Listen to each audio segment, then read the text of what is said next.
Salut tout le monde, c'est Jordan de Zébrier. Aujourd'hui, on se retrouve pour une nouvelle vidéo qui va parler de fin du modèle traditionnel du travail, c'est-à-dire la fin du salariat. C'est en 2013 que j'ai décidé de devenir entrepreneur après plusieurs années dans le conseil.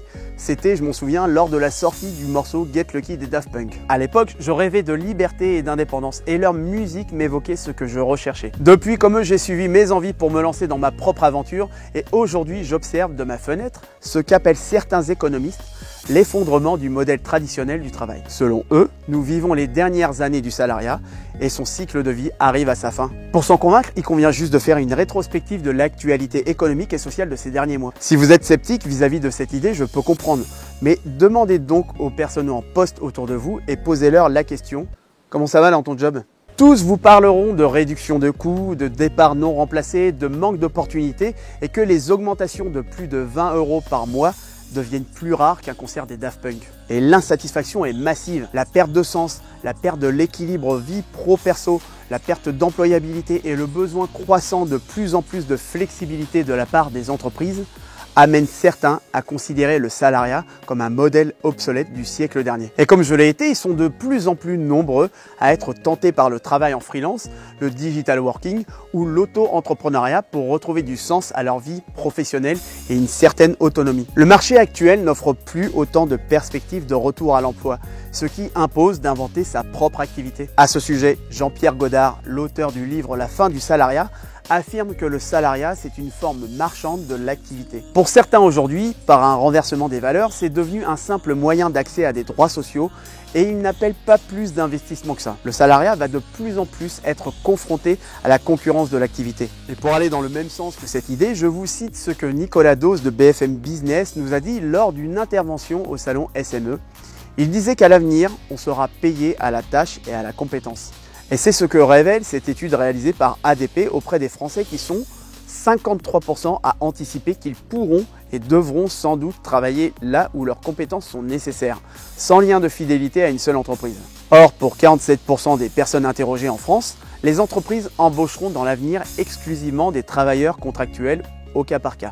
Cette tendance du travail indépendant, la prédiction de Jean-Pierre Godard et les sondages d'ADP sont à prendre en considération car, qu'on soit d'accord ou pas, si les pronostics sont corrects, il pourrait devenir une réalité que certains subiront alors que d'autres apprécieront le fait d'avoir anticipé. Et c'est d'ailleurs déjà le cas pour tous ces nouveaux entrepreneurs qui se sont lancés ces dernières années et ils sont de plus en plus jeunes. Selon un sondage OpinionWay réalisé en partenariat avec la PCE et le CIC, 34% des lycéens et étudiants envisagent de créer leur entreprise sans passer par la case salariat. Ça laisse à réfléchir. Comme le dit Jean-Pierre Godard, le salariat répond de plus en plus mal aux attentes des actifs, surtout les jeunes Y prêts à changer d'emploi dès qu'il ne leur convient plus. Il semblerait que l'aspiration à l'autonomie soit plus forte que les inconforts de la précarité. Et ils sont nombreux à créer leur entreprise faute de trouver un premier travail. La révolution technologique a facilité l'accès à l'entrepreneuriat. Aujourd'hui, tout le monde peut entreprendre. Et c'est même plus facile de trouver des clients qu'un employeur. Et cela change aussi la nature même du travail. Le travail est devenu collaboratif et s'exerce non plus dans les entreprises, mais sur des plateformes. C'est la fin des organisations hiérarchiques et du salariat. Comme l'affirme Jean-Pierre Godard, c'est la fin d'une organisation sociale qui a modelé la société industrielle depuis le XXe siècle. Le salariat s'est imposé grâce à l'essor de la révolution industrielle. Les droits qu'il a fait naître sont indissociables de l'idéal politique démocratique. Mais ces droits étaient collectifs, à vocation universelle, avant que les droits de chaque individu ne supplantent dans l'imaginaire collectif les droits de l'homme. Ce n'est pas seulement l'emploi à vie qui va disparaître. Le pacte social entre patrons et salariés qui reposait sur l'échange protection contre subordination a vécu. Les structures hiérarchiques sont discréditées. Le pouvoir et l'autonomie des individus prennent le dessus. Et il rajoute que le modèle du travail salarié est apparu plus contraignant qu'innovant, ne permettant pas à l'individu de se réaliser. Ce chamboulement est une véritable opportunité pour tous ceux et celles qui rêvent de se réaliser par eux-mêmes. C'est avant tout une réelle démarche de reconversion professionnelle, car même si vous exercez à votre compte dans la même branche, vous aurez à adopter un état d'esprit et une posture d'entrepreneur. Vous aurez à développer de nouvelles compétences spécifiques, à savoir comment gérer une entreprise, comment la développer et communiquer autour de celle-ci, etc. N'attendez pas la fin du salariat pour vous y mettre.